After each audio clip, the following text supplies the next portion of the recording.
Hello there everyone, welcome back, and today we're going to talk a little bit about freedom of speech.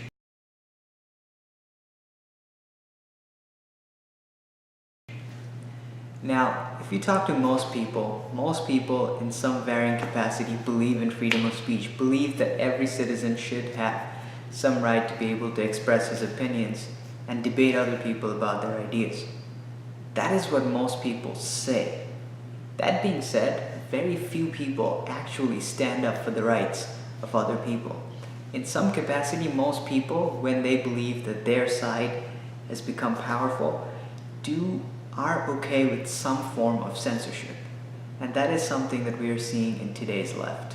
While freedom of speech is something that the left has advertised before to be on the side of, it is something that they don't advocate anymore. For example, in a free country like the United States of America, in free places like the Western world, you cannot talk about certain ideas, you cannot criticize certain. That being said, there is virtually no limit of criticism when you're criticizing Christianity, when you're criticizing people of a certain race. However, you cannot talk about certain religions, you cannot talk about certain people. This is not freedom of speech.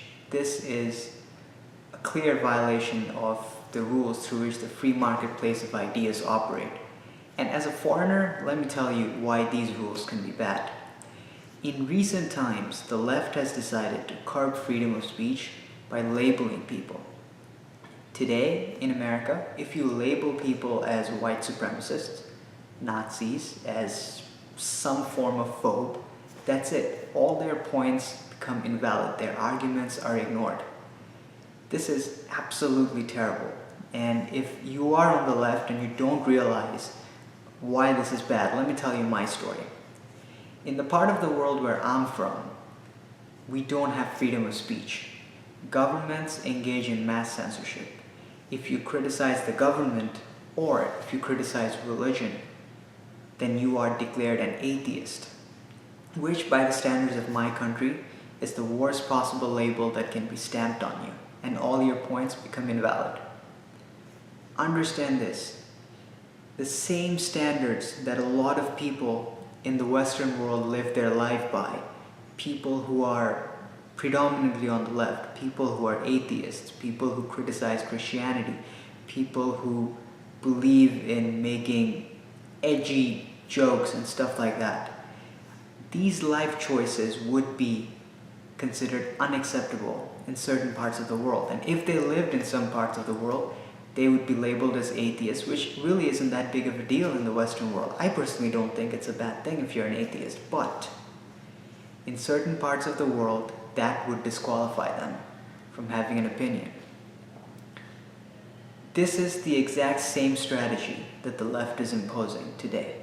Now, I don't mean to say that I am in any way am sympathetic to people that are Nazis, people who are white supremacists, but even if they do hold those ideologies, which I don't think a lot of people that are being labeled that way actually have those ideologies, but even if they do, I believe it is their right to be able to voice an opinion. Now, look at my skin color. I don't think a white supremacist would like me very much. I don't think he and I would get along. But that doesn't matter. If in a free marketplace of ideas, you have to believe that people are intelligent enough, people are good enough to be able to debate certain ideas. And if someone has white supremacist ideologies or similar ideologies that is based on hate, in the free marketplace of ideas, those ideas will lose.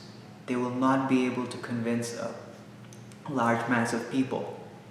And those ideas can be easily debated and refuted. However, if you support censorship, if you want to take those people's voice away from them, then you are on the losing side. Because when you take people's voice away from them, when you stop them from speaking their mind, you have silenced them. You have silenced them in a world stage, and you have ruined your credibility in front of sensible people. At that point, people who will not like you will not say stuff because they're afraid of being silent. But that does not mean that they agree with you. If you want people to agree with you, if you want people to see things your way, You have to be willing to argue. You have to be willing to reason. You have to be willing to debate other people. And you cannot take people's voice away from them. Freedom of speech is what makes the Western world what it is today. It is one of those things. And without that, the Western world is compromised as far as intellectual integrity is concerned. And I don't think anybody gains from that. Take it from a foreigner who has lived in a country without freedom of speech. And please listen to this warning that the Western world has unbelievable economic well-being, unbelievable material well-being, but your biggest asset is your ability to reason, is the fact that you allow people to voice their opinions. Silencing people will rob the Western world of one of their most coveted assets. Well, that's what I had to say about freedom of speech. If you agree with me, please leave a comment below. If you disagree with me and you're saying that, and maybe you believe that maybe freedom of speech really ain't that big a deal, leave your comments below. I would love to be able to talk to you guys and interact. Also, I will also be uploading on Vimeo. So if you like the content, if you like what I'm doing, and if you don't think what I'm saying is absolutely unreasonable, then do follow me on Vimeo. And I think that's important, to be able to share our ideas. It's important to be able to communicate on multiple platforms. So I'll leave my link on Vimeo down in the description below. If you guys can follow me, that would be great. That's it for this time. Thank you guys for your time, and